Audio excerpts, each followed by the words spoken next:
ഹരേ കൃഷ്ണ പ്രഭു, ദണ്ഡപ്രണ. ഹരേ കൃഷ്ണ. ഹരേ Krishna. Shri രാധാഗോവിന്ദ Mandir ISKCON ബാംഗ്ലൂരിന്റെ ഭക്തിശാസ്ത്രി ക്ലാസ്സിലേക്ക് എല്ലാവർക്കും സ്വാഗതം. ഓമജ്ഞാനതിമിരാന്തസ്യ അനനാഞ്ജനാശലാകയാ ചക്ഷുരുന്മീലിതം യേന തസ്മൈ ശ്രീ ഗുരുവേ നമഃ. ശ്രീ ചൈതന്യമനോഭീഷ്ടം സ്ഥാപിതം യേന ഭൂതലേ സ്വയം രൂപഗതാമഹ്യം ദദാതി സുപദാന്തി. വന്ദേഹം ശ്രീഗുരു ശ്രീയുതാപദകമലം ശ്രീഗുരു വൈഷ്ണവാംശ ശ്രീരൂപം സാഗ്രജാതം സഗണരഘുനാഥാനിതം തം സജീവം സാദ്വൈതം സാവധൂതം പരിജനസഹിതം കൃഷ്ണ ചൈതന്യദേവം ശ്രീരാധാകൃഷ്ണപാദാം സഗണലളിതാം ശ്രീവിശാഖാന്വിതാം. ഹേ കൃഷ്ണ കരുണാ സിന്ധോ ദീനബന്ധു ജഗത്പദേ ഗോപേശ ഗോപികാകാന്ത രാധാകാന്ത നമസ്തുതേ. ഭക്തകാഞ്ചന ഗൗരാംഗി ശ്രീരാധേ വൃന്ദാവനേശ്വരി വൃഷഭാനുസുതേ ദേവി പ്രണമാമി ഹരിപ്രിയ. വാഞ്ചകൽപതരൂപശ്ച കൃപാ സിന്ധുഭ്യേവ ച പതിതാനാം പാവനേഭ്യോ വൈഷ്ണവേഭ്യോ നമഃ. പഞ്ചതത്വാത്മകം കൃഷ്ണം ഭക്തരൂപാസ്വരൂപകം ഭക്താവതാരം ഭക്താഖ്യം നമാമി ഭക്തശക്തികം നിത്യാനന്ദമഹനൗമി സർവാനന്ദകരം പരം ഹരിനാമപ്രദം ദേവം അവധൂത ശിരോമണി. നമോ മഹാവതന്യായ കൃഷ്ണ പ്രേമപ്രദായതേ കൃഷ്ണായ കൃഷ്ണ ചൈതന്യ നാംനേ ഗൗരതിഷേ നമോ വിഷ്ണുപാദായ കൃഷ്ണപൃഷ്ഠായ ഭൂതലേ ശ്രീമതേ ഭക്തിവേദാന്ത സ്വാമിനി നാമിനി നമസ്തേ സാരസ്വതേ ദേവി ഗൗരവാണി പ്രചാരണേ നിർവിശേഷ ശൂന്യവാദി പാശ്ചാത്യദേശധാരിണി. ജയ ശ്രീകൃഷ്ണ ചൈതന്യ പ്രഭു നിത്യാനന്ദ ശ്രീ അദ്വൈത ഗദാധര ശ്രീവാസാദി ഗൗരഭക്തവൃന്ദ. ഹരേ കൃഷ്ണ കൃഷ്ണ കൃഷ്ണ ഹരേ ഹരേ ഹരേ രാമ രാമ രാമ ഹരേ ഹരേ. ഗുരുവേഗചന്ദ്രായ രാധികായ ഹരേ കൃഷ്ണായ കൃഷ്ണ ഭക്തായ ഭക്തായ നമഃ. प्रभुपाद की जय, महाराज की जय, निताय गौर प्रेमानंद हरि बोल. हरे कृष्ण.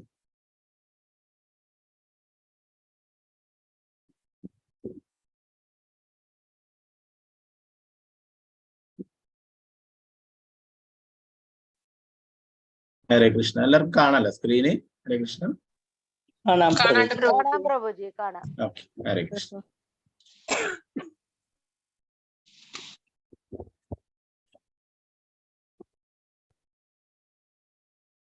പിന്നെ അധ്യായം 9 രാജവിദ്യ രാജഗുഹ്യ യോഗം.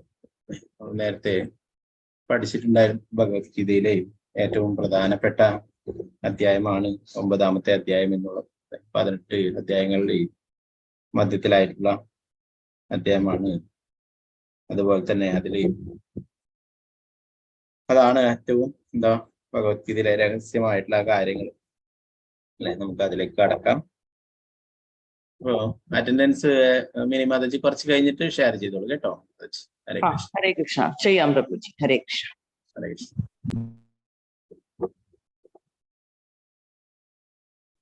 ശ്ലോകം 1. ഓം നമോ ഭഗവതേ വാസുദേവായ. ശ്രീ ഭഗവാനുവാച ഇദം തു തേ ഗുഹ്യതമം പ്രപശ്യാമ്യനസൂയവേ ജ്ഞാനം വിജ്ഞാന സഹിതം യജ്ഞാത്വാ മോക്ഷസേ അശുഭാത്.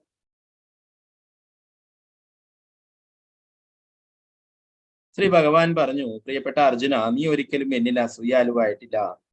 അതിനാൽ അതീവ രഹസ്യമായ ജ്ഞാനവും വിജ്ഞാനവും നിന്നെ ഗ്രഹിപ്പിക്കുക. ഇതറിഞ്ഞാൽ ഭൗതിക ജീവിത ക്ലേശങ്ങളിൽ നിന്ന് നീ മുക്തനാകും. ഭാവാർത്ഥം ശ്രീല പ്രഭുപാദയ്ക്ക് ജയ്. ഒരു ഭക്തൻ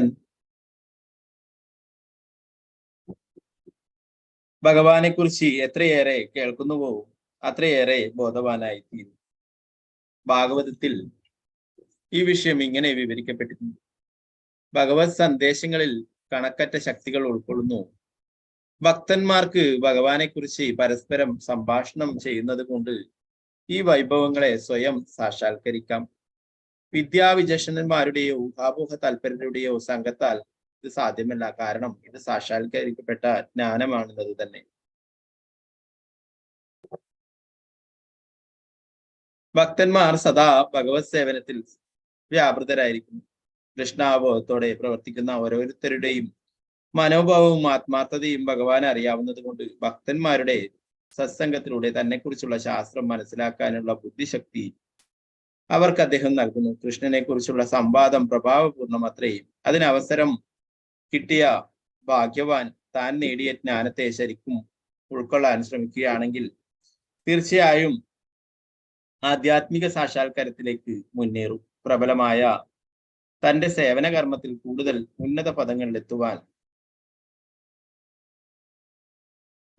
ഭഗവാൻ കൃഷ്ണൻ അർജുനനെ പ്രേരിപ്പിക്കുകയാണ്. ഈ അധ്യായത്തിൽ ഇതുവരെ പറഞ്ഞിട്ടുള്ള അവയേക്കാൾ രഹസ്യങ്ങളായ വിഷയങ്ങൾ ഉപദേശിച്ചുകൊണ്ട്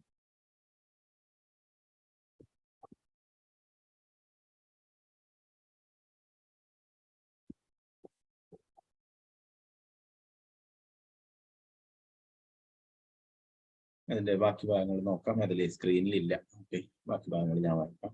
ഭഗവത്ഗീതയുടെ ആദ്യ അധ്യായം തന്നെ ഈ കൃതിക്ക് ഏതാണ്ട് ഒരു ആമുഖം മാത്രമാണ്. 2-3 അധ്യായങ്ങളിൽ വിവരിക്കപ്പെട്ട ആധ്യാത്മിക ജ്ഞാനം രഹസ്യമായതാണ്. 7-8 വിശേഷിച്ചും ഭക്തി സേവനത്തോട് ബന്ധപ്പെട്ടത്. കൃഷ്ണാബോധത്തെ പറ്റി അറിവ് നൽകുന്നത് കൊണ്ട് അത് രഹസ്യതരമെന്ന് പറയപ്പെടുന്നു. 9-ാം അധ്യായത്തിലെ വിഷയമാകട്ടെ കലർപ്പറ്റ ഭക്തിയാണ്. തന്മൂലം അതിനെ അതീവ രഹസ്യം എന്ന് പറയുന്നു. കൃഷ്ണനെ പറ്റി അതീവ രഹസ്യമായ ജ്ഞാനമുള്ള ഒരാൾ സ്വാഭാവികമായും ഇന്ദ്രിയാതീതനായിരിക്കും. അതുകൊണ്ട് ഈ ലോകത്തിൽ ജീവിക്കുകയാണെങ്കിലും അയാൾക്ക് ഭൗതിക ക്ലേശങ്ങൾ ഉണ്ടാവില്ല. പ്രേമയുത ഭഗവത് സേവനം ചെയ്യാൻ നിർവ്യാജമായി ആഗ്രഹിക്കുന്ന ഭക്തൻ ഭൗതിക ജീവിതത്തിന്റെ പരിമിതിക്കുള്ളിലായിരിക്കാം. എങ്കിലും അയാളെ മുക്തൻ എന്ന് തന്നെ കരുതാമെന്ന് ഭക്തിരസാമൃത സിന്ധു പ്രസ്താവിക്കുന്നു. അങ്ങനെ പ്രവർത്തിക്കുന്ന ഒരാൾ മുക്തൻ ആണെന്ന് ഭഗവത്ഗീത 10-ാം അധ്യായത്തിൽ പറയുന്നു.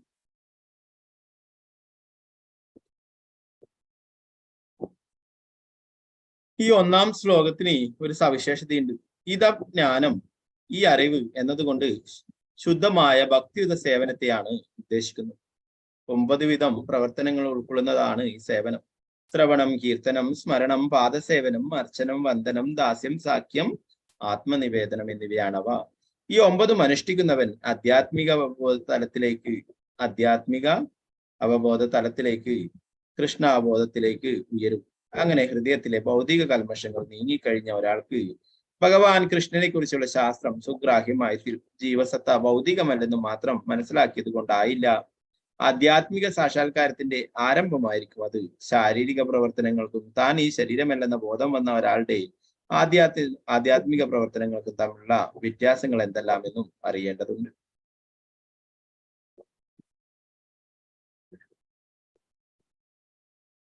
അപ്പോൾ നേരത്തെ പറഞ്ഞതിനേക്കാളും അതീവ രഹസ്യമായിട്ടുള്ള കാര്യമാണ് ഇവിടെ പറയുന്നത് എന്ന് പറയുന്നു അല്ലെ ഈ അധ്യായത്തിൽ. ഭാഗവതത്തിൽ പറയുന്നതിനെ കുറിച്ചിട്ടും ഇവിടെ പറയുന്നു അല്ലെ. ഭഗവാനെ കുറിച്ചുള്ള കാര്യങ്ങൾ എവിടെ മാത്രമേ ചർച്ച ചെയ്യുള്ളൂ? ഭക്തസംഘങ്ങൾ അല്ലെ, സത്സംഗങ്ങൾ. ഭഗവാനെ പറ്റിയുള്ള ഭഗവാന്റെ പരിശുദ്ധ ഭക്തന്മാരിൽ നിന്നാണ് ഭഗവാനെ കുറിച്ച് കേൾക്കാനായിട്ട് സാധിക്കും.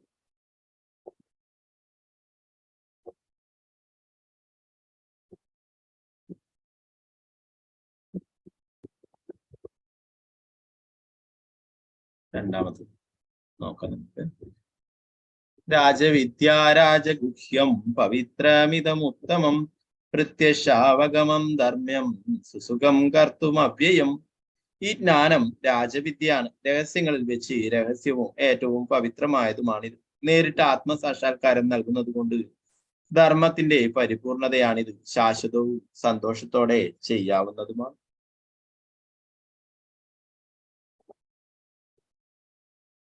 ഭാവാർത്ഥം ശ്രീല പ്രഭുപാദയ്ക്ക് ജയ്. മുമ്പ്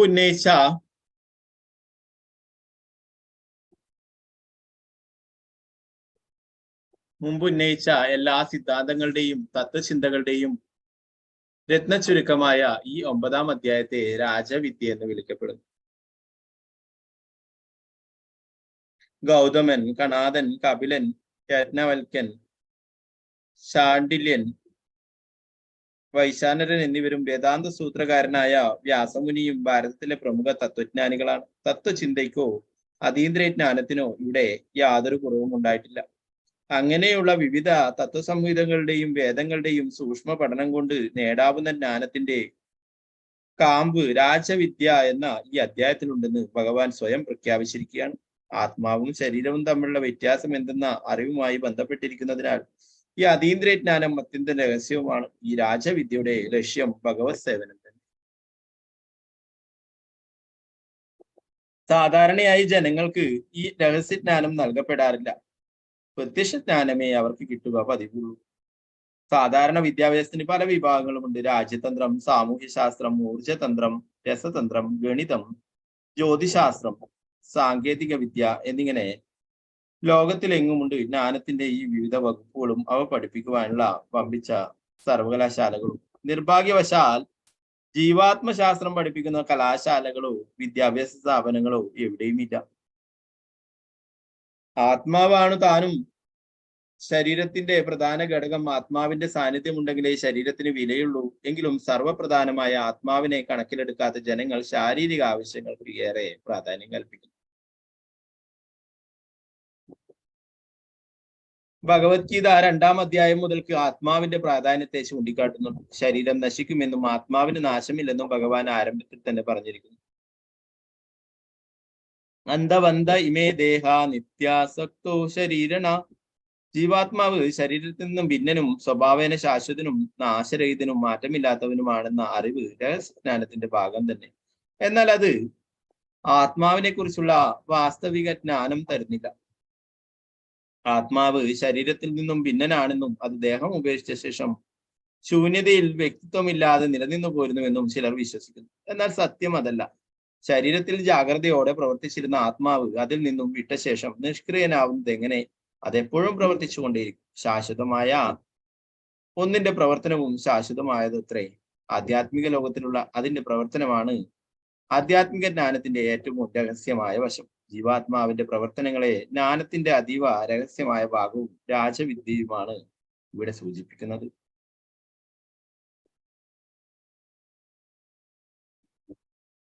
സർവകർമ്മങ്ങളുടെയും അത്യന്തം ശുദ്ധീകൃതമായ രൂപമാണ് ഈ ജ്ഞാനം എന്ന് വൈദിക സാഹിത്യം പറയുന്നു.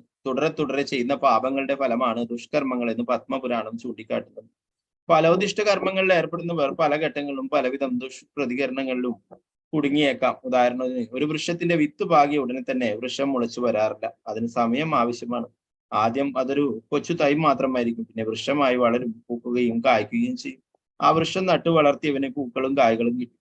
അങ്ങനെ തന്നെ ഒരാൾ ചെയ്യുന്ന പാപകർമ്മവും കാലക്രമേണ മാത്രമേ ഫലിക്കൂ. പല ഘട്ടങ്ങൾ പിന്നിടണം. അതിന് ആ മനുഷ്യർ പാപകർമ്മം ചെയ്യുന്നത് നിർത്തിയേക്കാമെങ്കിലും അതിന്റെ ഫലങ്ങൾ അനുഭവിക്കാൻ കാലതാമസം ഉണ്ടാകും. ബീജരൂപേണയുള്ള പാപങ്ങളുണ്ട്, ഫലം തന്നു തുടങ്ങിയവയുണ്ട്. ആ ഫലങ്ങൾ അത്രേ നാം അനുഭവിക്കുന്ന സുഖ ദുഃഖങ്ങൾ.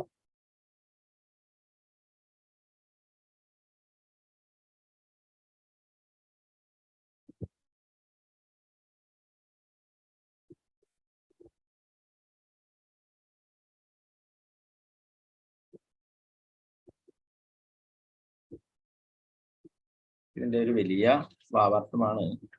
അതിൽ പ്രധാനപ്പെട്ട ഭാഗങ്ങൾ മാത്രം നോക്കാം.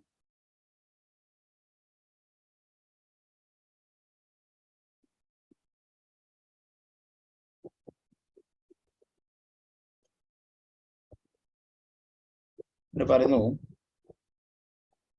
ഭക്തന്മാർ ചിലപ്പോൾ സാമാന്യ ജനങ്ങളെ പോലെ പ്രവൃത്തിയിൽ ഏർപ്പെടുന്നതായി തോന്നാം. എന്നാൽ ഭക്തിപരമായ പ്രവർത്തനങ്ങളെ ഒരിക്കലും ഭൗതിക പ്രവർത്തനങ്ങൾ എന്ന് കരുതിക്കൂടാ.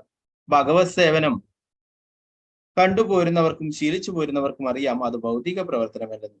ഭക്തിഭരിതങ്ങളും ആധ്യാത്മികങ്ങളുമായ അത്തരം കർമ്മങ്ങൾ ത്രിഗുണങ്ങളാൽ മലിനീകരിക്കപ്പെടാത്തവയാണ്. നേരിട്ട് തന്നെ ഫലങ്ങൾ ദൃശ്യമാകത്തക്ക വിധം അത്രയും കുറ്റമറ്റതാണ് ഭക്തിയുത സേവനം എന്ന് പറയപ്പെട്ടിരിക്കുന്നു. ഞങ്ങൾ നേരിട്ട് കണ്ടിട്ടുള്ളതും പ്രായോഗികമായി അനുഭവിച്ചിട്ടുള്ളതുമാണ് ഈ ഫലങ്ങൾ. നാമ അപരാധങ്ങൾ ഒഴിവാക്കിക്കൊണ്ട് ഹരേ കൃഷ്ണ കൃഷ്ണ കൃഷ്ണ ഹരേ ഹരേ, ഹരേ രാമ രാമ രാമ ഹരേ ഹരേ എന്ന മഹാമന്ത്രം ഉച്ചരിച്ച് ശീലിക്കുന്ന ആർക്കും ഉടനെ അതീന്ദ്രിയ ആനന്ദം അനുഭവപ്പെടും.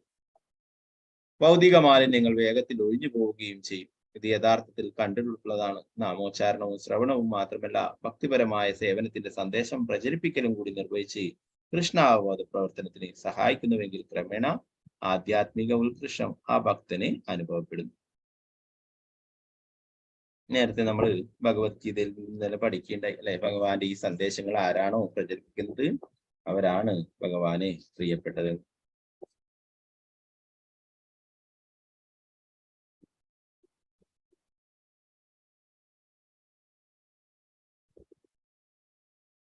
ഇവിടെ പറയുന്ന വിവരിക്കുന്ന ഭക്തിയുത സേവനത്തെ കുറിച്ചിട്ടാണ് പറയുന്നത് അല്ലെ ഈ അധ്യായത്തിൽ. അതാ ഏറ്റവും എളുപ്പത്തിൽ ചെയ്യാൻ സാധിക്കുന്നതാണെന്ന് ഇവിടെ പറയുന്നു അല്ലെ. സുസുഖം കർത്തുമവ്യേ എന്ന് പറയും. സുഖമായിട്ടും ശാശ്വതമായിട്ടും സന്തോഷത്തോടെയും ചെയ്യാവുന്നതാണ്. അല്ലെ, നേരത്തെയുള്ള അധ്യായങ്ങളിലൊക്കെ എന്താ പറയാ അഷ്ടാംഗ യോഗയൊക്കെ ഉപദേശിക്കുകയുണ്ടായി അല്ലെ.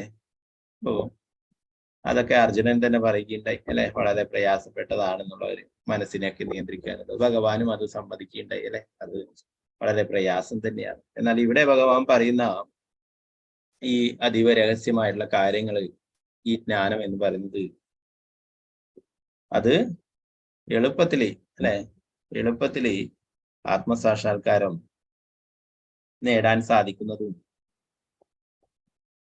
എളുപ്പത്തിൽ സുഖത്തോടെയും സന്തോഷത്തോടെ ഒക്കെ ചെയ്യാൻ സാധിക്കുന്നതുമാണ് അല്ലെ.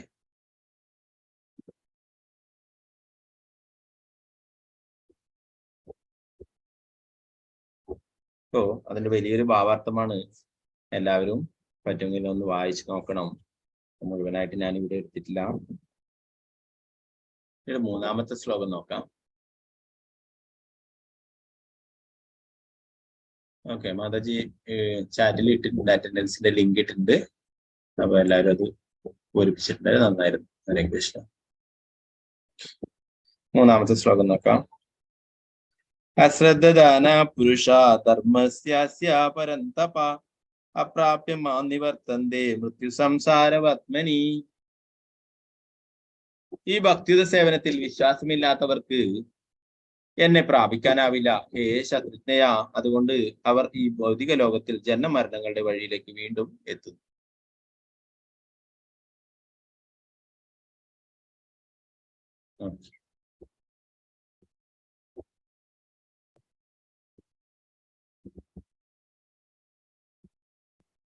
ഭാവാർത്ഥം ശ്രീല പ്രഭുപാദിക്ക് ചെയ്യുന്നു. അവിശ്വാസികൾക്ക് ഭക്തിയുതമായ സേവന കർമ്മത്തിൽ ഏർപ്പെടാൻ കഴിയില്ല എന്നാണ് ഈ ശ്ലോകം സ്പഷ്ടമാക്കുന്നത്. വിശ്വാസമാകട്ടെ ഭക്തന്മാരുടെ സമ്പർക്കത്തിൽ നിന്നുളവാകേണ്ടതാണ്. വൈദിക ഗ്രന്ഥങ്ങളിൽ നിന്നുള്ള തെളിവുകളെല്ലാം മഹാത്മാക്കളിൽ നിന്ന് കേട്ടറിഞ്ഞാൽ പോലും നിർഭാഗ്യരായ ജനങ്ങൾക്ക് ഈശ്വരന്റെ വിശ്വാസം ഉണ്ടാവുകയില്ല. സംശയശീലരായ അവർക്ക് ഭഗവത് സേവനത്തിൽ ഉറച്ചു നിൽക്കാൻ സാധിക്കാറില്ല. കൃഷ്ണാബോധത്തിൽ പുരോഗമിക്കണമെങ്കിൽ വിശ്വാസം അത്യാവശ്യമാണ്. എന്താണ് വിശ്വാസം? ഭഗവാൻ കൃഷ്ണനെ സേവിക്കുന്നത് കൊണ്ട് പരിപൂർണത നേടാൻ കഴിയുമെന്ന ഉറച്ച ബോധം തന്നെ വിശ്വാസം. ഇതാണ് ചൈതന്യ ചരിതാമൃതത്തിന്റെ നിർവചനം. ഇതാണ് ശരിയായ വിശ്വാസം.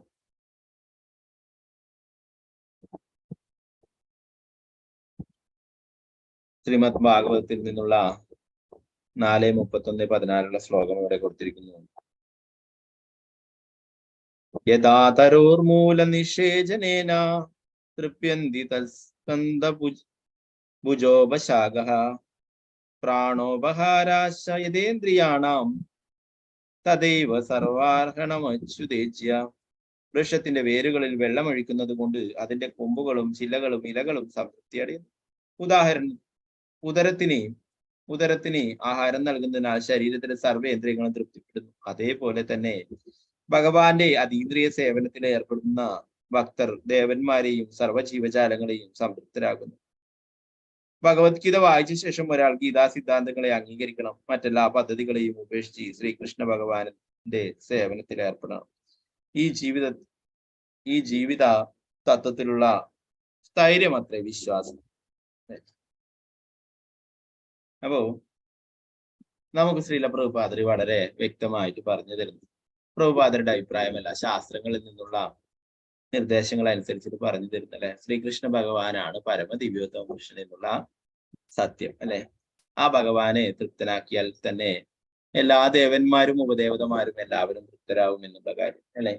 എന്നാലും പലർക്കും എന്താ പറയാ പല സംശയങ്ങളാണ് അല്ലെ. ഭഗവാൻ തന്നെ രക്ഷിക്കോ അല്ലെ, വേറെ ആരെങ്കിലും ആവശ്യമുണ്ടോ അല്ലെ, അങ്ങനെ മറ്റുള്ള ദേവന്മാർ എന്താ പലരും എന്താ പലരുടെ വീടുകളിലൊക്കെ നമ്മുടെ പ്രഭുജി പോവുകയുണ്ടായി. അപ്പോ അവരൊക്കെ ദീക്ഷ എടുക്കാനൊക്കെ തയ്യാറായിട്ടൊക്കെ, പക്ഷേ അവരുടെ ഓൾട്ടറിലൊക്കെ പോയി നോക്കിയാല് ബാബാജിമാരെയും മറ്റുള്ള ദേവീദേവന്മാരെയും ഒക്കെ കാണാൻ പറ്റിയെന്ന് പറഞ്ഞു. അപ്പോ എല്ലാ ശാസ്ത്രങ്ങളിലൂടെയും പ്രഭുപാദർ നമുക്ക് പറഞ്ഞു തരുന്നു കൃഷ്ണനാണ് പരമദിവ്യോത്തമ പുരുഷൻ അല്ലെ. പ്രഭുപാദരുടെ സ്വന്തം അഭിപ്രായം അല്ല ആ ശാസ്ത്രങ്ങൾ. എന്നാലും പൂർണ്ണമായിട്ടും വിശ്വാസം വരുന്നില്ല അല്ലെ. അതല്ല ശരിയായ വിശ്വാസം. അതുകൊണ്ട് ഇവിടെ പറയുന്നു ഭഗവാനാണ് എന്താ പറയാ എല്ലാറ്റിന്റെയും എല്ലാ ദേവന്മാരുടെയും എല്ലാ നിയന്താവ് എന്ന് നമ്മൾ തന്നെ നേരത്തെ പഠിക്കുകയുണ്ടായി അല്ലെ. എല്ലാവരും എല്ലാ ദേവി ദേവന്മാരും എല്ലാവരും ജപിക്കുന്നത് ഭഗവാന്റെ മന്ത്രം തന്നെയാണ് അല്ലെ. ആ ബ്രഹ്മസംഹിതയിൽ അതിനെ കുറിച്ചിട്ടൊക്കെ വിശദമായിട്ട് വർണ്ണിക്കുന്നുണ്ട്. ഇവിടുത്തെ വിഘ്നങ്ങളൊക്കെ തീർക്കാൻ നമ്മൾ ഗണപതിയൊക്കെ സമീപിക്കാം അല്ലെ. എന്നാൽ ആ ഗണപതി എല്ലായിടത്തുള്ള 3 ലോകങ്ങളിലുള്ള വിഘ്നങ്ങളും തീർക്കാനായിട്ട് ശക്തി ലഭിക്കാനായിട്ട് ആ ഭഗവാന്റെ പാദങ്ങളിൽ ശരണം പ്രാപിച്ചിരിക്കുന്നത് ബ്രഹ്മാസ് യത്പാദ പല്ലവൈഭം വിദായ കുംഭദ്വന്ദ്വേ പ്രണാമ സമീസ ഗണാഭിരാജ വിഘ്നാൻ വിഹന്തു ബലമസ്യ ജഗത്രേസം ഗോവിന്ദമാദി പുരുഷം തമഹം വചാമി. അങ്ങനെ ദേവിയായാലും എല്ലാവരും തന്നെ ഭഗവാനെ ആശ്രയിച്ചിട്ടാണ് ഭഗവാന്റെ സേവനങ്ങൾ ചെയ്യാനായിട്ട് അവർ ആഗ്രഹിക്കുന്നു. ഭഗവാന്റെ നാമം ജപിക്കാനായിട്ട് ആഗ്രഹിക്കുന്നു. നമ്മള് ഇവിടെ പ്രഭുപാദരെ വിശദീകരിക്കുന്ന ഭാവാർത്ഥത്തില് വൃക്ഷത്തിന്റെ വേരിൽ വെള്ളം ഒഴിക്കുന്നത് കൊണ്ട് എല്ലായിടത്തും കൊമ്പുകൾക്കും ചില്ലകൾക്കും ഇലകൾക്കും ഒക്കെ ലഭിക്കും അല്ലെ വേരിൽ. അല്ലാതെ ഓരോ സ്ഥലത്തും പോയിട്ട് ഇലക്ക് വേറെ അതിന്റെ പൂവിന് വേറെ അങ്ങനെ ഓരോ തണ്ടിന് വേറെ അങ്ങനെ ഒന്നും ഒഴിക്കേണ്ട ആവശ്യമില്ല അല്ലെ. അതിന്റെ ശ്രീമദ് ഭാഗവതത്തിലുള്ള ശ്ലോകമായിട്ട് പറയുന്നു. അപ്പൊ അതുപോലെ തന്നെ നമ്മുടെ വയറിന് ഉദരത്തിന് ആഹാരം നൽകുമ്പോൾ അത് എല്ലാ ഇന്ദ്രിയങ്ങൾക്കും എല്ലാറ്റിനും ശക്തി ലഭിക്കും അല്ലെ. അതുപോലെ തന്നെ ഭഗവാന്റെ അതീന്ദ്രിയ സേവനത്തിൽ ഏർപ്പെടുന്ന ഭക്തൻ ദേവന്മാരെയും സർവ്വ ജീവജാലങ്ങളെയും സംതൃപ്തരാക്കും. ഭഗവത്ഗീത വായിച്ച ശേഷം ഒരാൾ ഈ ഗീതാ സിദ്ധാന്തങ്ങളെ അംഗീകരിക്കണം. മറ്റെല്ലാ പദ്ധതികളെയും ഉപേക്ഷിച്ച് ശ്രീകൃഷ്ണ ഭഗവാൻ സേവനത്തിൽ ഏർപ്പെടും. ഈ ജീവിത തത്വത്തിലുള്ള സ്ഥൈര്യം അത്ര വിശ്വാസം എന്നത്. ഇപ്പോ വിശ്വാസം എന്ന് പറയുന്നത് നമ്മളെല്ലാം മനസ്സിലാക്കിയിട്ടും പിന്നെ അതിൽ നിന്ന് ഒരിക്കലും വ്യതിചലിക്കരുതെന്ന് പ്രഭുപാദരിയുടെ പറയുന്നു.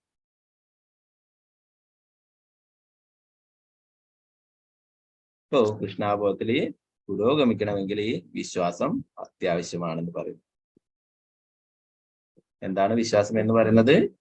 ഭഗവാനെ ശ്രീകൃഷ്ണ ഭഗവാനെ സേവിക്കുന്നത് കൊണ്ട് പരിപൂർണത നേടാൻ കഴിയുമെന്ന ഉറച്ച വിശ്വാസം. ധാരാളം ഉദാഹരണങ്ങൾ തന്നെ കാണിക്കുന്നു അല്ലെ. നമ്മള് കുറെ ക്ലാസ്സിലൊക്കെ ചർച്ച ചെയ്തിട്ടുള്ളത് അല്ലെ. നാമാഭാസത്തിലൂടെ ജപിച്ചിട്ട് വരെ അജാമിലന് വരെ ഭഗവാന്റെ കാരുണ്യം ലഭിക്കുന്നു. തന്റെ മകനെ വിളിച്ചിട്ട് അല്ലെ. ധാരാളം ഉദാഹരണങ്ങൾ കാണാനായിട്ട് സാധിക്കും. ഭഗവാന്റെ തിരുനാമം ജപിച്ചിട്ടും ഭഗവാന്റെ സത്കഥകൾ ശ്രീമദ് ഭാഗവതം കേട്ടിട്ടും ഒക്കെ ഭഗവാന്റെ അടുത്തേക്ക് തിരിച്ചു പോയിട്ടുള്ളത്. ഇതിനെ നമ്മള് പൂർണ്ണമായിട്ടും വിശ്വാസത്തിലെടുക്കണം. ഭഗവാനെയും ഭഗവാനെ സംബന്ധിക്കുന്ന ശാസ്ത്രങ്ങളിലും ഒക്കെ നമുക്ക് പൂർണ്ണ വിശ്വാസം ഉണ്ടായിരിക്കണം.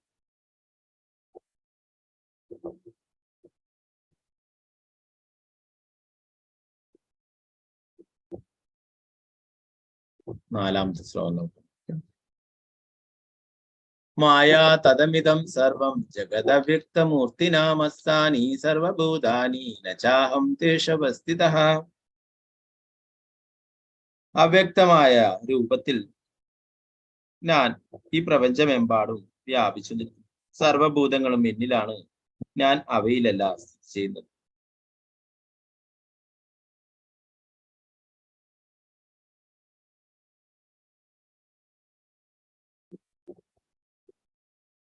ഭാവാർത്ഥം ശ്രീല പ്രഭുപാദിക്ക് ചെയ്യുന്നു. പരമദിവ്യോത്തം പുരുഷൻ സ്ഥൂലേന്ദ്രിയങ്ങൾക്ക് ഗോചരമല്ല. അത ശ്രീകൃഷ്ണ നാമാദി നാഭവേത് ഗ്രാഹ്യമിന്ദ്രിയെ സേവേൻ ജിഹ്വാദേ സ്വയമേവ സ്ഫുരത്യതേ. ഭക്തിരസാമൃത സിന്ധു 1-2-234 ഉള്ള ശ്ലോകമാണിത്. ഭഗവാൻ ശ്രീകൃഷ്ണന്റെ നാമം, യശസ്, ലീലകൾ മുതലായവ ഭൗതികമായ ഇന്ദ്രിയങ്ങൾക്ക് വിഷയീഭവിക്കുന്നില്ല. പരിശുദ്ധ ഭക്തിയോടെ ശരിയായ മാർഗനിർദ്ദേശത്തോടെ ഭഗവത് സേവനത്തിൽ ഏർപ്പെടുന്നവർക്ക് അദ്ദേഹത്തെ അറിയാൻ കഴിയൂ. പ്രേമാഞ്ജന ചുരിത ഭക്തി വിലോചനേന സന്തസ്സ ദൈവ ഹൃദയേഷു വിലോകയെന്ന് ബ്രഹ്മസംഹിത 5:38 പറയുന്നു. ഭഗവാൻ ഗോവിന്ദനോടുള്ള അതീന്ദ്രിയ പ്രേമത്തെ വളർത്തിയെടുത്ത ഭക്തന് അദ്ദേഹത്തെ തന്റെ ഉള്ളിലും പുറത്തും ഒരുപോലെ എപ്പോഴും കാണാൻ കഴിയും. സാധാരണ ജനങ്ങൾക്ക് ദൃശ്യനല്ല ഭഗവാൻ, സർവ്വവ്യാപിയെങ്കിലും ഭൗതികേന്ദ്രിയങ്ങളാൽ ഗ്രാഹ്യനല്ല അദ്ദേഹം എന്ന് ഇവിടെ അവ്യക്തമൂർത്തിന എന്ന പദം കൊണ്ട് വ്യക്തമാക്കുന്നു. നമുക്ക് കാണാൻ കഴിയില്ലെങ്കിൽ കൂടി വാസ്തവത്തിൽ എല്ലാം അദ്ദേഹത്തിലാണ് നിലകൊള്ളുന്നത്. 7-ാം അധ്യായത്തിൽ വിവരിച്ചതുപോലെ ഈ ഭൗതിക പ്രപഞ്ചമൊട്ടാകെ അദ്ദേഹത്തിന്റെ 2 വ്യത്യസ്ത ശക്തികളുടെ, ആധ്യാത്മികമായ ഉത്കൃഷ്ട ശക്തിയുടെയും ഭൗതികമായ അധമശക്തിയുടെയും സങ്കലനം മാത്രമത്രേ. സൂര്യപ്രകാശം ലോകത്തിലെങ്ങും വ്യാപിക്കുന്നത് പോലെ ഭഗവത് ശക്തിയും സൃഷ്ടിജാലത്തിലെങ്ങും പ്രസരിക്കുന്നുണ്ട്. ആ ശക്തിയിലാണ് അവയുടെ നിലനിൽപ്പ്. എന്നാൽ ഇങ്ങനെ വ്യാപിച്ചിരിക്കുന്നത് കൊണ്ട് വ്യക്തിത്വം നഷ്ടപ്പെട്ടു എന്ന് കരുതണ്ട. ഞാൻ എങ്ങും വ്യാപിച്ചു നിൽക്കുന്നു, എല്ലാം എന്നിലാണ്, എങ്കിലും ഞാൻ അവയിലല്ല എന്ന സൂക്തത്താൽ ഇത്തരം വാദഗതിയെ നിഷേധിക്കുകയാണ് കൃഷ്ണൻ ചെയ്യുന്നത്. ഉദാഹരണമായി, ഒരു രാജാവ് തന്റെ പ്രഭാവത്തിന്റെ ആവിഷ്കാരമായ ഭരണകൂടത്തിന്റെ തലവനാണ്. അതിലെ വിവിധ വകുപ്പുകൾ രാജാവിന്റെ ശക്തി പ്രഭാവങ്ങൾ തന്നെ. എല്ലാ വകുപ്പുകളും രാജാവിന്റെ അധികാരത്തിൽ നിലകൊള്ളുന്നു. എങ്കിലും ഓരോ വിഭാഗത്തെയും അദ്ദേഹം സ്വയം കൈകാര്യം ചെയ്യുമെന്ന് പ്രതീക്ഷിച്ചുകൂടാ. ഏകദേശ രൂപത്തിലുള്ള ഒരു ഉദാഹരണമാണിത്. അങ്ങനെ നമുക്ക് ഗോചരങ്ങളായ ആവിർഭാവങ്ങൾ അവ ഭൗതിക ലോകത്തിലുള്ളവയായാലും ശരി, ആധ്യാത്മിക ലോകത്തിൽപ്പെട്ടവയായാലും ശരി, ഭഗവത് ഇച്ഛയിൽ അധിഷ്ഠിതങ്ങളാണ്. അവിടുത്തെ വിവിധ ശക്തികളുടെ സങ്കലനത്താലാണ് സൃഷ്ടി സംഭവിക്കുന്നത്. ഇഷ്ടവ്യാഹമിതം കൃഷ്ണം എന്ന് ഭഗവത്ഗീതയിൽ പറഞ്ഞിട്ടുള്ളത് പോലെ തന്റെ പ്രാതിനിധ്യം വഹിക്കുന്ന വിവിധ ശക്തികളുടെ വികിരണം വഴിയായി അദ്ദേഹം എവിടെയും സന്നിഹിതനുമാണ്. പ്രഭുപാദിക്ക് ജയ്. ഇപ്പൊ ഇവിടെ പറയുന്നു അല്ലെ, ഭഗവാന്റെ നാമം, രൂപം, ഗുണം, ലീലകൾ ഇവയൊന്നും നമ്മുടെ ഭൗതികമായിട്ടുള്ള ഇന്ദ്രിയങ്ങൾ വെച്ചിട്ടോ നമ്മുടെ അല്പമായിട്ടുള്ള ബുദ്ധി വെച്ചിട്ടോ ഒന്നും, ജ്ഞാനം വെച്ചിട്ടോ ഒന്നും മനസ്സിലാക്കാനായിട്ട് സാധിക്കുകയില്ല എന്ന് പറയും അല്ലെ. നമ്മുടെ ഇന്ദ്രിയങ്ങൾ തന്നെ അപൂർണമായിട്ടുള്ള ഇന്ദ്രിയങ്ങളാണ്. ഇതുകൊണ്ടൊന്നും ഒരിക്കലും മനസ്സിലാക്കാനായിട്ട് സാധിക്കില്ല എന്ന് പറയും. പിന്നെ എങ്ങനെ സാധിക്കും? സേവേൻ മുഖേഹി ജിഹ്വാദി സ്വയമേവ. ഭഗവാന്റെ സേവനത്തിൽ ഏർപ്പെടുകയാണെങ്കിൽ അത് നിഷ്പ്രയാസം സാധിക്കും അല്ലെ. എന്താ പറയുന്നത്? ജിഹ്വാദി എന്ന് പറയുന്നത് അല്ലെ. സേവേൻ മുഖേഹി ജിഹ്വാദി, നാവിൽ നിന്ന് തുടങ്ങാനായിട്ട് പറയുന്നു. ഭക്തിയുത സേവനങ്ങൾ, ഭഗവാന്റെ തിരുനാമം ജപിക്കുക, ഭക്തിയുത സേവനങ്ങൾ ചെയ്യുക.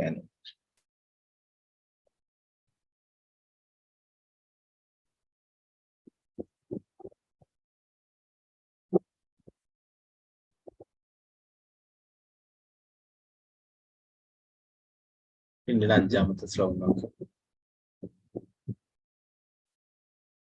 നജാമസ്താനി ഭൂതാനി പശ്യമേ യോഗമൈശ്വരം ഭൂതഭൃന്നച ഭൂതസ്ഥോ മമാത്മാ ഭൂതഭാവനഃ. സൃഷ്ടിജാലങ്ങളൊന്നും എന്നിൽ സ്ഥിതി ചെയ്യുന്നുമില്ല. എന്റെ യോഗപ്രഭാവം നോക്കൂ. സർവഭൂതങ്ങളുടെയും പരിപാലകനും സർവവ്യാപിയുമാണെങ്കിലും ഞാൻ ഈ പ്രത്യക്ഷ പ്രപഞ്ചത്തിന്റെ ഒരു അംശമല്ല, മറിച്ച് ഞാനാണ് ഈ പ്രപഞ്ചത്തിന്റെ ഉത്ഭവ സ്ഥാനം.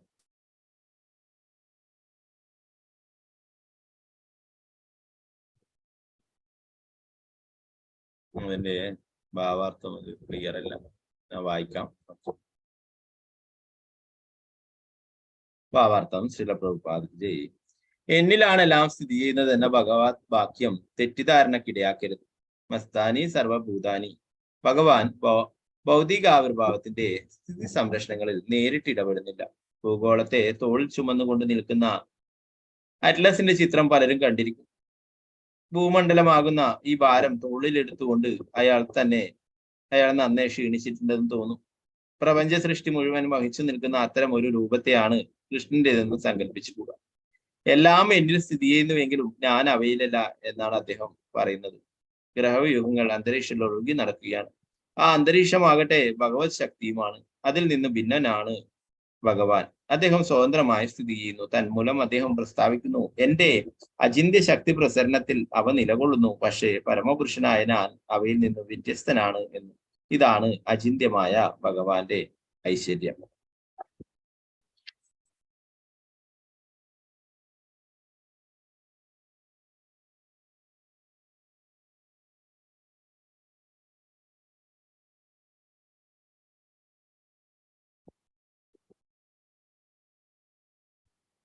കൃഷ്ണൻ എന്തെങ്കിലും ചെയ്യണമെന്നുണ്ടെങ്കിൽ അത് ആഗ്രഹിച്ചാൽ മാത്രം മതി. എങ്ങനെയാണ് ഇതെല്ലാം ചെയ്തതെന്ന് നമുക്ക് ഊഹിക്കാൻ കൂടി സാധിക്കാത്ത വിധത്തിൽ ഭംഗിയായി അത് നിർവഹിക്കും. ഭഗവാൻ ഈ വസ്തുത വിവരിക്കുന്നുണ്ട്. ഈ ഭൗതിക സർഗത്തിന്റെ പരിപാലകനാണെങ്കിലും താൻ അതിനെ സ്പർശിക്കുന്നു. തന്റെ ഇച്ഛ മാത്രത്താൽ സർവവും സൃഷ്ടിക്കപ്പെടുന്നു, രക്ഷിക്കപ്പെടുന്നു, നശിപ്പിക്കപ്പെടുന്നു. തന്റെ മനസ്സ് തന്നിൽ നിന്നും വ്യത്യസ്തമല്ല. നമുക്കും നമ്മുടെ ഭൗതിക മനസ്സിനും തമ്മിൽ വ്യത്യാസമുണ്ട്. ഭഗവാൻ നിരപേക്ഷമായ ആത്മാവാണ്. അവിടുന്ന് ഒരേ സമയം സർവ്വ സൃഷ്ടികളിലും സന്നിധനാണ്.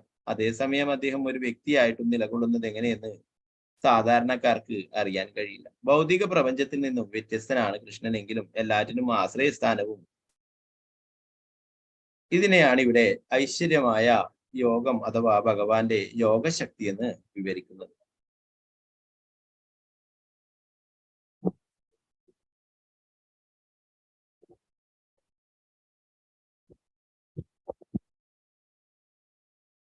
ഇനി നമുക്ക് 6ാമത്തെ ശ്ലോകം നോക്കാം. യഥാകാശസ്ഥിതോ നിത്യം വായു സർവത്ര ഗോമഹാൻ തഥാ സർവാണി ഭൂതാനി മസ്താനീത്യുപതധാരയാ. ആകാശത്തിൽ സ്ഥിതി ചെയ്തുകൊണ്ട് തന്നെ ശക്തിയുള്ള കാറ്റ് എല്ലായിടത്തും സഞ്ചരിക്കുന്നു. അതുപോലെ സർവ്വ സൃഷ്ടികളും എക്കാലത്തും എന്നിലാണ് വിശ്രമിക്കുന്നത്.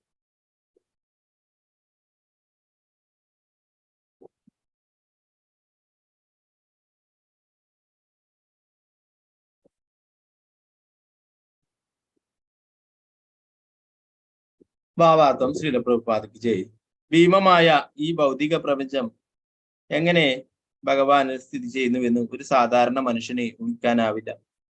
അതിന്റെ സാധ്യത നമുക്ക് സ്വഗ്രാഹ്യമാക്കാനായി ഒരു ഉദാഹരണം ഇവിടെ കൊടുക്കുകയാണ് ഭഗവാൻ. മനുഷ്യനെ അനുമാനിക്കാവുന്ന വിപുലമായൊരു പ്രതിഭാസമാണ് ആകാശം. ആ ആകാശത്തിലുള്ള വായു അഥവാ കാറ്റാണ് പ്രപഞ്ചത്തിലെ മഹത്തായ ആവിർഭാവം. വായുവിന്റെ ചലനം സർവ്വ പദാർത്ഥങ്ങളുടെയും ചലനത്തിൽ സ്വാധീനം ചെലുത്തുന്നുണ്ട്. അത്രയും മഹത്തരമാണ് വായു. എങ്കിലും അത് ആകാശത്തിൽ തന്നെ സ്ഥിതി ചെയ്യുന്നു, അതിനപ്പുറം കടക്കുന്നില്ല. അതുപോലെ തന്നെ വിസ്മയാവഹമായ ഈ പ്രത്യക്ഷ പ്രപഞ്ചം പരമമായ ഭഗവതേച്ഛയാൽ നിലനിൽക്കുന്നു. എല്ലാം അതിനെ ആശ്രയിക്കുന്നു. ഭഗവാന്റെ ഹിതമനുസരിച്ചല്ലാതെ ഒരു പുൽക്കൊടി പോലും ഇളകുന്നില്ല. ആ ഇച്ഛാശക്തിക്ക് പെട്ടാണ് ഏതൊന്നിന്റെയും പ്രവർത്തനം. ജീവജാലങ്ങളുടെ സൃഷ്ടിയും സ്ഥിതി സംഹാരങ്ങളും നടക്കുന്നത് ആ ഇച്ഛക്ക് വഴങ്ങി തന്നെ. എങ്കിലും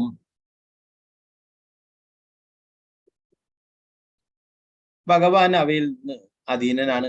വായുവിന്റെ പ്രവർത്തനങ്ങൾ ബാധിക്കാത്ത ആകാശത്തെ പോലെ യദ്ഭിഷാവാദ പവതേ എന്ന ഉപനിഷത്ത് സൂക്തം പരമപുരുഷനെ ഭയന്നാണ് വായു ചലിക്കുന്നത്. ഏതസ്യ വാ അക്ഷരസ്യ പ്രശാസനേ ഗാർഗി സൂര്യചന്ദ്രസോ വിദുദോദിഷ്ടത. ഏതസ്യ വാ അക്ഷരസ്യ പ്രശാസനേന ഗാർഗി ദിവ്യാ മൃത്യുവു വിദോദിഷ്ടത. പരമദിവ്യോത്തമ പുരുഷന്റെ പരമമായ ആജ്ഞയാൽ അവിടുത്തെ നിയന്ത്രണത്തിൽ സൂര്യചന്ദ്രന്മാരും മറ്റും വൻഗ്രഹങ്ങളും ചരിക്കുന്നു. യക്ഷുരേഷ സവിത സകല ഗ്രഹാണാം രാജാ സമസ്ത സുരമൂർത്തിരശേഷ തേജ യസ്യാജ്ഞയാ ഭ്രമതി സംപ്രത കാലചക്രോ ഗോവിന്ദമാദി പുരുഷം തമഹം ഭജാം. ബ്രഹ്മസംഹിത 5:52. സൂര്യന്റെ ചലനത്തെക്കുറിച്ചുള്ള വിവരണമാണിത്. സൂര്യൻ ഭഗവാന്റെ ഒരു കണ്ണാണെന്നും ചൂടും വെളിച്ചവും പ്രസരിപ്പിക്കുവാൻ അതിനെ അളവറ്റ കഴിവുണ്ടെന്നും പറയപ്പെടുന്നുവെങ്കിലും ഗോവിന്ദന്റെ ആജ്ഞയും ആഗ്രഹവും അനുസരിച്ച് നിർദ്ദിഷ്ട പദത്തിലൂടെയാണ് നീങ്ങുന്നത്. ഇങ്ങനെ നമ്മുടെ ദൃഷ്ടിയിൽ ഏറ്റവും വലുതും ആശ്ചര്യകരവുമായ ഈ ഭൗതിക പ്രപഞ്ചം ഭഗവാന്റെ പൂർണ്ണ നിയന്ത്രണത്തിന് അതീതമാണെന്നതിന് വൈദിക സാഹിത്യത്തിൽ പല തെളിവുകളും എടുത്തു കാട്ടിയിട്ടുണ്ട്. ഇതേ വിഷയത്തെ പറ്റി ഈ അധ്യായത്തിന്റെ അവസാന ശ്ലോകത്തിൽ കൂടുതൽ വിവരിക്കും.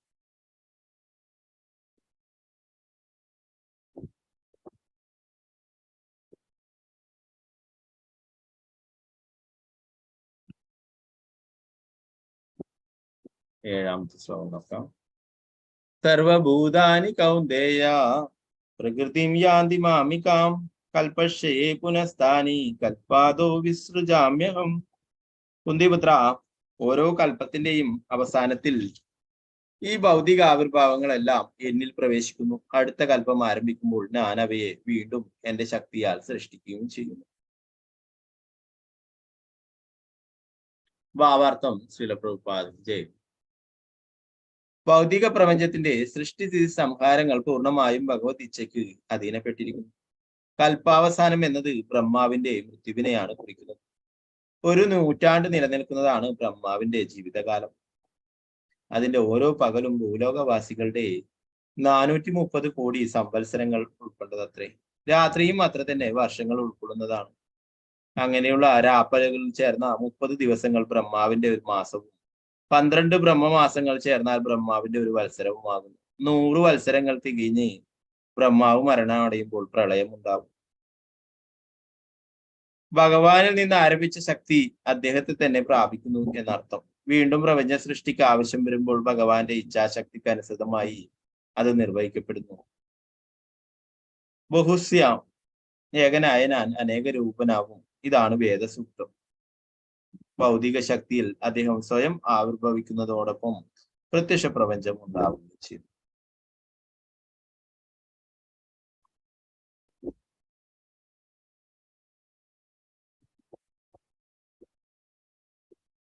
ഇപ്പോ നമ്മൾ കഴിഞ്ഞ ക്ലാസ്സിൽ ഇതിനെ കുറിച്ചിട്ടാണ് ചർച്ച ഉണ്ടായിരുന്നത് അല്ലെ? ബ്രഹ്മാവിന്റെ ആ ഒരു ദിവസത്തില് ആണോ പ്രളയം ഉണ്ടാകുന്നത്, അല്ലെങ്കിൽ ബ്രഹ്മാവിന്റെ ആ ആയുസ് തീരുമ്പോഴാണോ, 100 വർഷം കഴിയുമ്പോഴാണോ എന്നുള്ളത് അല്ലെ?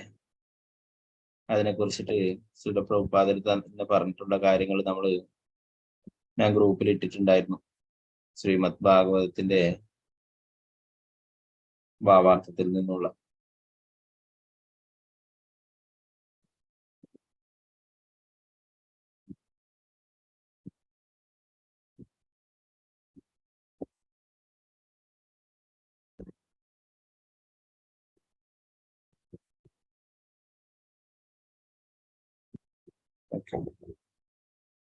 അതിൻ്റെ അകത്ത് പറയുന്നത് സ്പഷ്ടമായ വിശ്വപ്രപഞ്ചത്തിന്റെ വിലയനം 2 വിധത്തിലാകുന്നു. അതിലൊന്ന്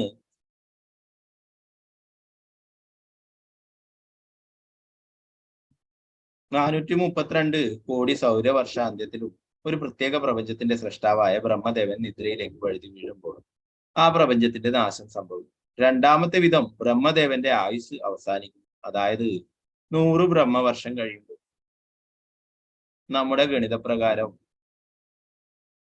864 കോടി × 30 × 12 × 100 സൗരവർഷങ്ങൾ കഴിയുമ്പോൾ മുഴുവൻ പ്രപഞ്ചത്തിന്റെയും സമ്പൂർണ്ണ നാശം സംഭവിക്കുന്നു.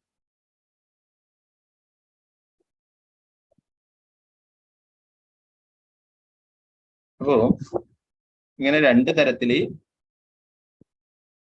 പ്രപഞ്ചത്തിന്റെ വിലയനം ഭഗവാനിലേക്ക് തന്നെ എല്ലാം തിരിച്ചു പോകുന്നതിനെ കുറിച്ച് പറയും അല്ലെ? ഒന്ന്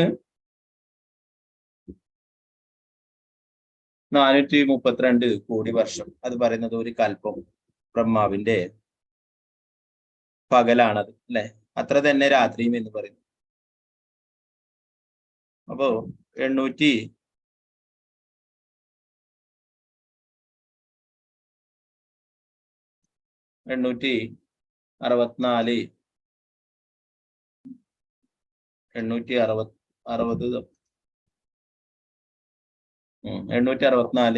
കോടി വർഷം, അതാണ് ഒരു ദിവസം എന്ന് പറയുന്നത് അല്ലെ? അപ്പൊ അങ്ങനെയുള്ള 30 ദിവസങ്ങൾ തീരുമ്പോൾ ഒരു മാസവും 12 മാസങ്ങൾ കൂടുമ്പോൾ ഒരു വർഷവും അല്ലെ? അങ്ങനെ 100 വർഷം ബ്രഹ്മാവ് ജീവിക്കുന്നു എന്ന് പറയും. അത് കഴിയുമ്പോൾ ബ്രഹ്മാവ് മരണപ്പെടുമ്പോൾ സമ്പൂർണ്ണ പ്രളയം ഉണ്ടാവും എന്ന് പറയും.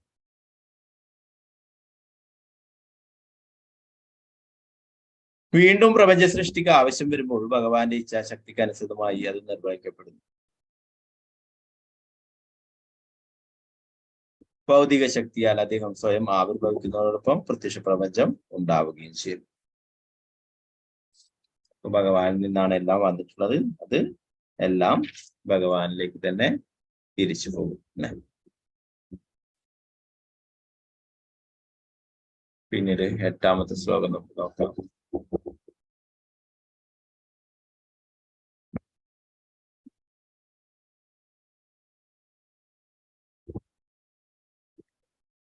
പ്രകൃതിം സ്വാമവഷ്ടഭ്യ വിസൃജാമി പുനഃ പുനഃ ഭൂതഗ്രാമമിമം കൃഷ്ണ അശം പ്രകൃതേർവശാത്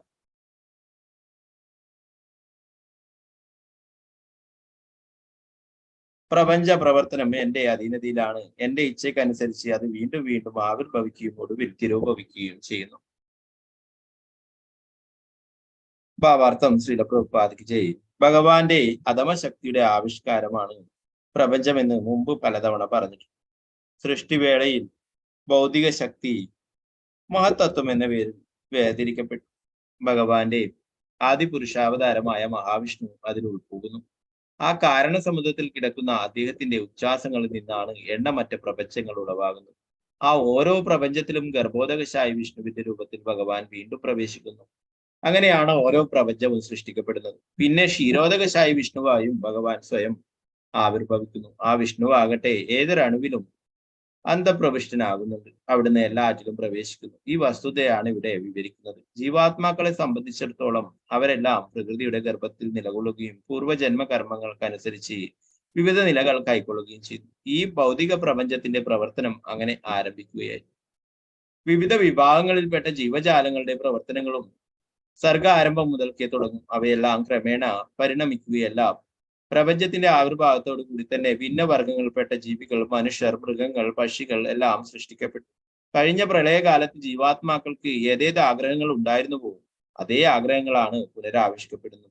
ജീവാത്മാക്കൾക്ക് ഈ പ്രക്രിയയിൽ സ്വാധീനതയില്ലെന്ന് അവശം എന്ന പദം വ്യക്തമാക്കുന്നുണ്ട്. കഴിഞ്ഞു പോയ സൃഷ്ടികാലത്ത് അവരുടെ ജീവിതം എങ്ങനെയോ അതേ അവസ്ഥ പുനരാരംഭിക്കുന്നതേയുള്ളൂ. അതും ഭഗവൻ നിയോഗം കൊണ്ട് തന്നെ. ഇതാണ് കൃഷ്ണന്റെ ഭാവനാതീതമായ പ്രഭാവം.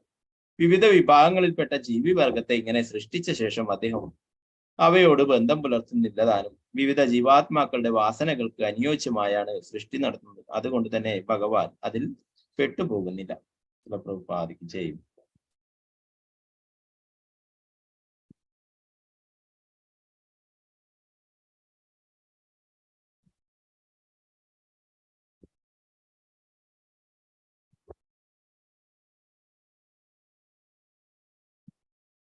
നമുക്ക് ഈ ഒരു ശ്ലോകം കൂടി നോക്കാം. 9 കൂടി.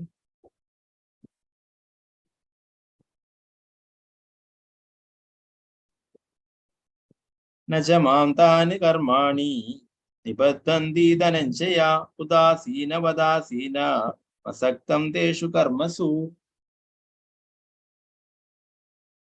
ധനഞ്ജയ, ഈ കർമ്മങ്ങൾക്കൊന്നും തന്നെ എന്നെ ബന്ധിക്കുവാൻ കഴിയില്ല.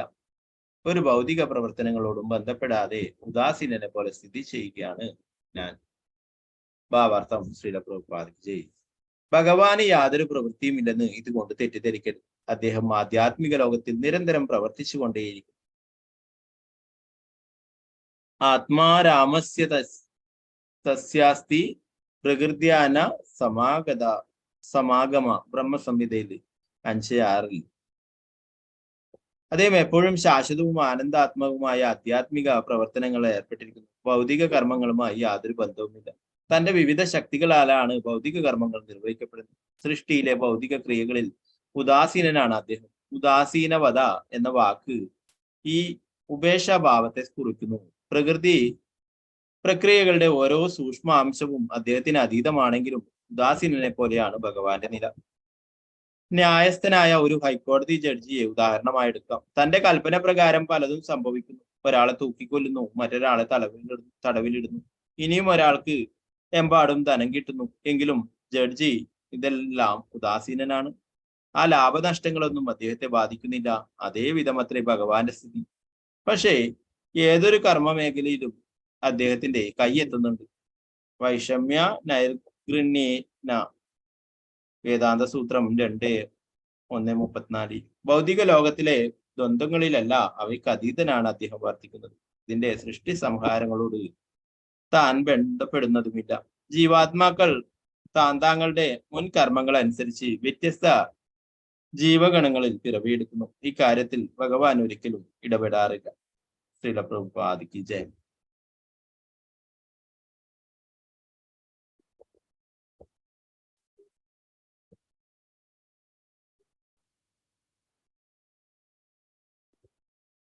ബാക്കി ഭാഗങ്ങൾ നമുക്ക് അടുത്ത ക്ലാസ്സിൽ എടുക്കാം. ഇപ്പൊ നാളെ രാമനവമിയാണ്. രാവിലത്തെ ക്ലാസ്സിൽ പറഞ്ഞിട്ടുണ്ടായിരുന്നു. അപ്പോ പറ്റുന്നവരൊക്കെ നാളെ ഉപവാസം എടുക്കാൻ പറ്റുന്നവരൊക്കെ എടുക്കുക. അപ്പോ 2 തരത്തിൽ നേരത്തെ പറഞ്ഞു, 2 തരത്തിലുള്ള ഉപവാസമായിട്ട് എടുക്കുന്നുണ്ട്, ഉച്ചവരെയായിട്ട് എടുക്കുന്നുണ്ട്. വൈഷ്ണവ കലണ്ടറിലൊക്കെ പക്ഷെങ്കിലേ സൂര്യാസ്തമയം വരെ പറയുന്നുണ്ട്.